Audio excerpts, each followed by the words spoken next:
उर्वशी अप्सरा का नाम तो आपने भी सुना होगा।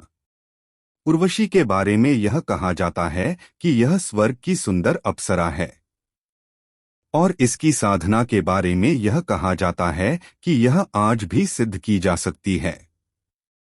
अनेक प्रकार के योगी आज भी इसको सिद्ध करते हैं और अपने जीवन का आनंद उठाते हैं। पुराणों और साहित्य के अनुसार उर्वशी की उत्पत्ति को नारायण की जांघ से माना गया है। पद्म पुराण के अनुसार इनका जन्म कामदेव के उरु से हुआ। श्रीमद् भागवत के अनुसार वह स्वर्ग की सबसे सुंदर अप्सरा थी।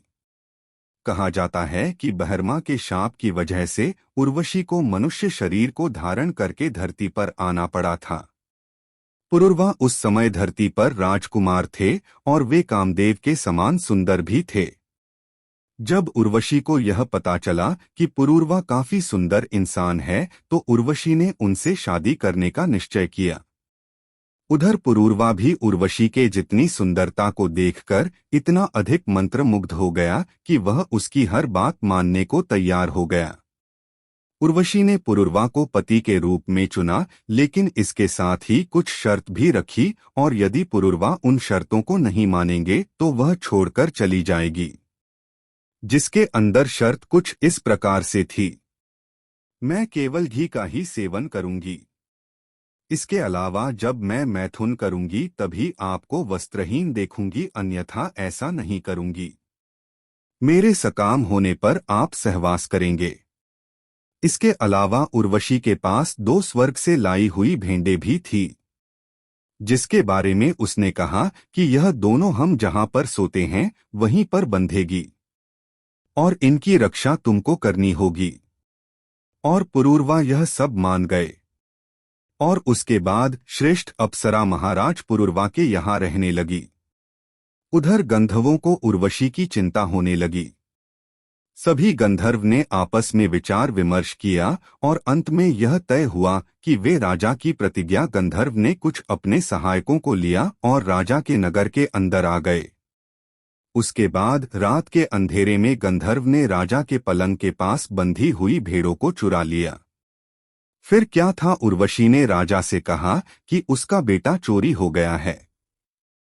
उधर राजा बिना कपड़ों के लेटा था तो वह प्रतिज्ञा भंग होने की वजह से उठ नहीं सकता था। उसके बाद गंधर्वों ने दूसरी भेड़ को भी चुरा लिया। यह देखकर उर्वशी को क्रोध आ गया और वह बोली, राजन, मेरे दोनों पुत्रों की चोरी हो गई है और तुम कायरों की भांति बैठे हो, धिक्कार है तुम्हारे पौरुष पर।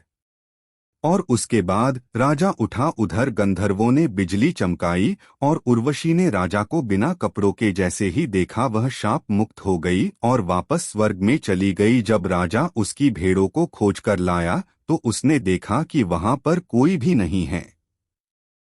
उर्वशी अप्सरा साधना। राजा उर्वशी को ना पाकर विलाप करने लगा। उसको कई जगहों पर तलाशा, लेकिन उसके बाद भी वह नहीं मिली। उसके बाद राजा उर्वशी को धरती के अलग अलग स्थानों पर तलाश करने लगा। एक दिन उसने उर्वशी को हेमवती नामावली पुष्करिणी में स्नान करते हुए देखा। उसके बाद जब उर्वशी ने राजा को विलाप करते हुए देखा तो वह उसके पास आई और बोली, राजन, मैं अब तुम्हारे साथ नहीं रह सकती हूँ। तुमने अपनी प्रतिज्ञा नहीं निभाई, लेकिन अब मेरे गर्भ में तुम्हारा बच्चा पल रहा है और मैं सिर्फ इतना कर सकती हूँ कि हर साल में बस एक रात तुम्हारे साथ गुजार सकती हूँ। और उसके बाद राजा काफी प्रसन्न हो गया और उसके बाद राजा के पास एक रात बिताने के लिए उर्वशी आती और प्रतिवर्ष उर्वशी के एक पुत्र भी उत्पन्न होता था। इस प्रकार से यह क्रम कई सालों से चलता रहा। एक दिन उर्वशी ने राजा को बताया कि गंधर्व आपको राजन वर देना चाहते हैं। आप वर में गंधर्वों की समानता मांग लेना, जिससे कि आप हमारे लोक में आ जाएंगे। और उसके बाद राज गंधर्वों के समक्ष गए और फिर समानता का वर मांग लिया। फिर गंधर्वों ने राजा को एक थाली में अग्नि दी और कहा कि इस आग से यज्ञ करने पर आप हमारे लोक में आ जाएंगे। तो राज उस थाली को लेकर आया और उसे जंगल में रखकर अपने पुत्रों को छोड़ने के लिए चला गया। लेकिन जब राजा वापस आया तो उसने देखा कि वहां पर कोई आग नहीं है, लेकिन एक पीपल का पेड़ उग गया है। राजा ने गंधर्वों से संपर्क किया तो उन्होंने कहा कि इस पपील की लकड़ी से आग जलाकर यज्ञ करो। राजा ने उनकी बात मान ली और फिर गंधर्वों की समानता प्राप्त की। उसके बाद वह गंधर्व लोक पहुंच गया।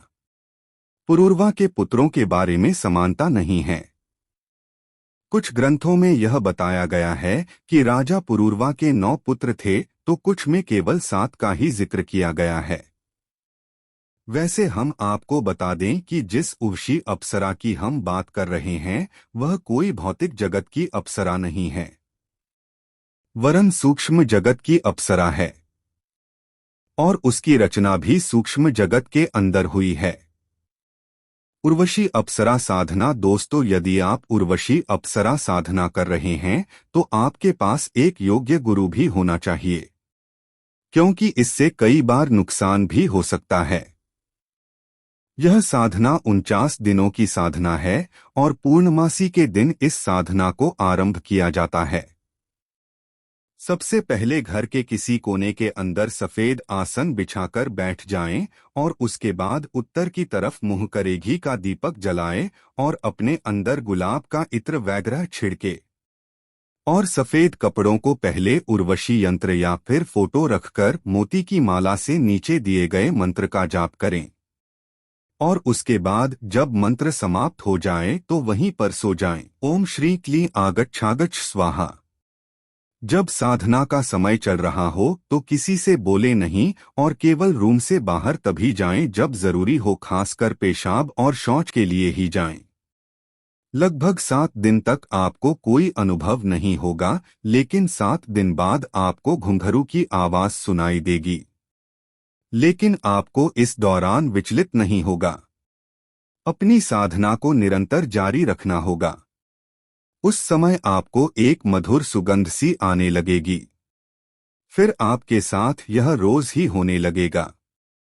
उसके बाद जब आपको साधना करते हुए 36 दिन बीत जाएंगे तो वह सशरीर आएगी और साधक के पास सटकर बैठ जाएगी।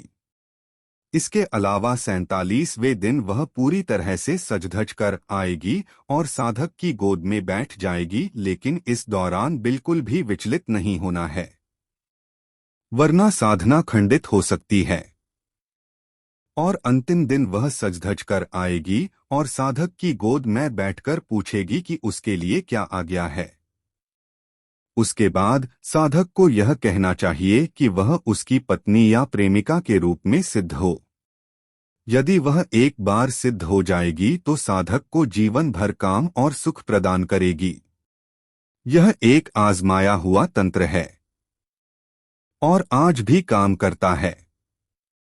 लेकिन आपको चाहिए कि आप साधना करते वक्त 49 दिन तक कुछ ना बोलें और उर्वशी सिद्ध हो जाने के बाद परस्त्री गमन नहीं करना चाहिए। इसके अलावा उर्वशी सिद्ध होने के बाद जो कुछ भी चाहें प्राप्त करें, लेकिन दुरुपयोग ना करें। आपको बता दें कि प्राचीन काल से ही भारत के अंदर सौंदर्य की साधना करना प्रमुख माना गया है और आज भले ही सौंदर्य की परिभाषा बदल गई हो, लेकिन प्राचीन लोग सौंदर्य की परिभाषा अपने संदर्भ में जानते थे। प्राचीन ग्रंथों के अंदर सौंदर्य का मूर्त रूप अप्सरा को माना गया और फिर उसकी उपासना की गई, क्योंकि नारी को ही तो सौंदर्य की मूर्ति माना गया है।